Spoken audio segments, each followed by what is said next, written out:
Malayalam big ബോസിന്റെ ചരിത്രത്തിൽ ആദ്യമായിട്ട് അങ്ങനെ ബിഗ് ബോസ് വീട്ടിനകത്തേക്ക് ഒരു റോബോട്ട് എത്തിയിരിക്കുകയാണ്. വെറും റോബോട്ട് അല്ല, AI റോബോട്ട് തന്നെയാണെന്ന് തോന്നുന്നു എത്തിയിരിക്കുന്നത്.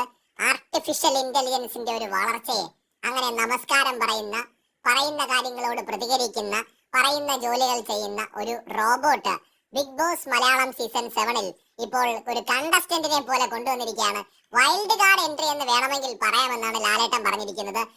ഈ കാണുന്നതാണ് ഓമനത്വമുള്ള ആ റോബോട്ട്. ലെവനാണ് ഇടയ്ക്കിടയ്ക്ക് ബൗ ബൗ ബൗ എന്ന് പറഞ്ഞ് അവിടെ പ്രശ്നം ഉണ്ടാക്കുന്ന ആള്. ആരെങ്കിലും ഉറങ്ങിക്കഴിഞ്ഞാൽ നേരത്തെ ബൗ ബൗ ബൗ എന്ന് സൗണ്ട് മാത്രമേ വരുള്ളൂ. ഇനി മുതൽ ലിവൻ ചാടി നെഞ്ചത്ത് കയറി മാന്താനും സാധ്യതയൊക്കെ കാണുന്നുണ്ട്.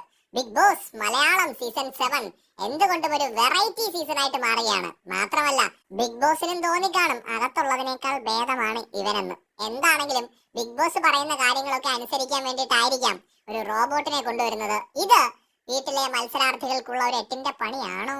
കൂടുതൽ അപ്ഡേറ്റുകളുമായി വീണ്ടും വരാം. ബിഗ് ബോസ് മലയാളം സീസൺ 7 ഇന്നത്തെ ലൈവ് അപ്ഡേറ്റ് ആണ്. അതായത് ജയിലിൽ നിന്ന് ടോയ്ലറ്റിൽ പോകാനായിട്ട് പുറത്തിറങ്ങിയ അനു പിന്നീട് വാഷ്റൂം ഏരിയയുടെ അവിടെ നിന്നിട്ട് ബ്രഷ് ചെയ്യാണ്. ഇത് കണ്ടുകൊണ്ട് വന്ന നമ്മുടെ അനീഷ് പറയാണ്, ഇത് ശരിയല്ല അനു ചെയ്യുന്നത്, ശരിയല്ല ചെയ്യുന്നത് എന്നിങ്ങനെ പറഞ്ഞുകൊണ്ടിരിക്കുന്നു. അനു വളരെയധികം പ്രൊവോക്ക് ആവുന്നുണ്ട്, ഇറങ്ങി പോടാന്ന് പറയുന്നുണ്ട്. അവിടെ ഇരുന്നൊരു കുപ്പിയെടുത്ത് അടിക്കാനായിട്ട് ഓങ്ങുന്നുണ്ട്.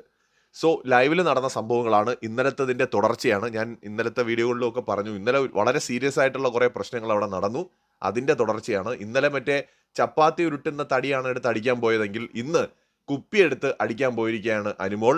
ക്യാപ്റ്റൻ എന്നുള്ള നിലയിൽ ടോയ്ലറ്റിൽ പോകാനായിട്ട് പോയി കഴിഞ്ഞാൽ ടോയ്ലറ്റിൽ പോയിട്ട് തിരിച്ച് അവരെ ജയിലിലാക്കുക എന്നുള്ളത് ക്യാപ്റ്റൻ്റെ റെസ്പോൺസിബിലിറ്റിയാണ്. അങ്ങനെയാണ് ബിഗ് ബോസ് പറഞ്ഞിരിക്കുന്നത്. ബ്രഷ് ചെയ്യാനും മറ്റുള്ള കാര്യങ്ങൾക്കും ഒന്നും ഇപ്പോൾ അനുവാദം കൊടുത്തിട്ടില്ല, പ്രത്യേകിച്ച് ജയിലിലാവുമ്പോൾ അങ്ങനെ കൊടുക്കാറില്ല. എന്നിരുന്നാലും വേണമെങ്കിൽ ബിഗ് ബോസിനോട് ചോദിക്കാം, അത്രേ ഉള്ളൂ. ബ്രഷ് കൂടെ ചെയ്തിട്ട് കയറുന്നതിൽ കുഴപ്പമുണ്ടോ എന്നുള്ളത്. പക്ഷേ എനിക്ക് തോന്നുന്നില്ല അത് അലോ ചെയ്യുമെന്ന്. ഇനി അത് ബിഗ് ബോസ് ആണ് പറയേണ്ടത്. എന്തായാലും തിരിച്ച് ജയിലിൽ കയറാൻ പറഞ്ഞതിന്റെ പേരിലാണ് ഇന്നത്തെ ഈ പുകിലുകളെല്ലാം. കൂടുതൽ അപ്ഡേറ്റുകളുമായി വീണ്ടും കാണാം. പറഞ്ഞിരുന്നു ജിസേലിന് പണി ഉറപ്പാണെന്ന്.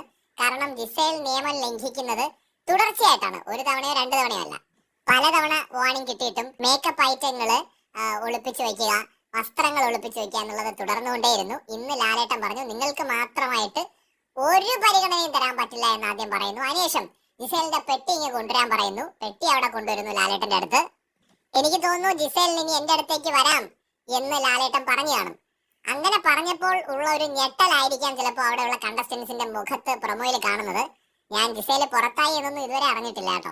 അപ്പൊ അത് പ്രൊമോ ആയതുകൊണ്ട് നമുക്ക് ജിസേല് പുറത്തായതൊന്നും പറയാൻ പറ്റത്തില്ല. പക്ഷെ ഒന്ന് വിരട്ടിയിട്ടുണ്ടായിരിക്കാം, ചിലപ്പോ പല ടാസ്കും കൊടുത്തിരിക്കാം, അറിയില്ല, പണിഷ്മെന്റ് ടാസ്കും എല്ലാം കൊടുത്തിരിക്കാം. അതും അല്ലെങ്കിൽ ജിസേലിനെ ഇനി പിടിച്ച് പുറത്താക്കിയൊന്നും അറിഞ്ഞൂടാ. എന്തായാലും പ്രൊമോ ജിസേലിന് നല്ല പണി കൊടുക്കുന്ന ഒരു പ്രൊമോ ആയിട്ടാണ് കാണുന്നത്. കൂടുതൽ അപ്ഡേറ്റുകളുമായി വീണ്ടും വരാം.